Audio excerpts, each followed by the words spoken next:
Well, a Spokane woman is sharing her remote cabin with a hibernating bear this winter.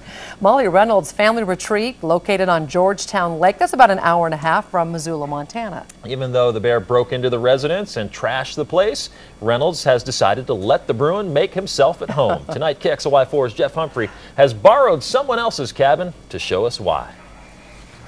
Seasonal cabins are pretty easy pickings for burglars, and so when Molly Reynolds found her place ransacked, she figured she'd been broken into. That's when one of her family members noticed that someone had stripped one of the beds of all the sheets and covers.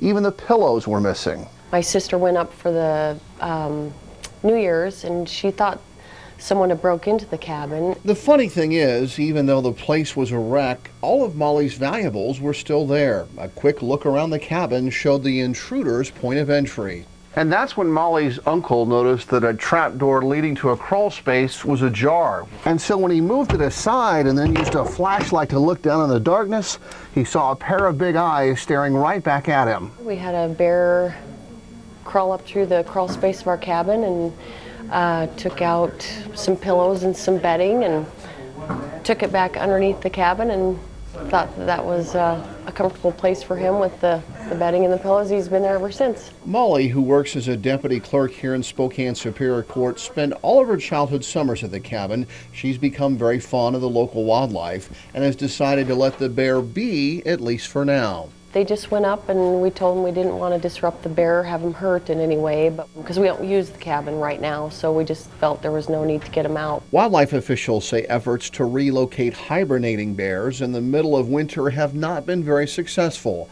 Now Molly's just hoping the bear, nicknamed Blue, isn't more of a belle.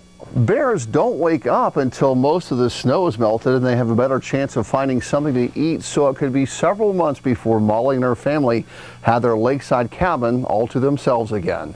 Jeff Humphrey, KXLY4.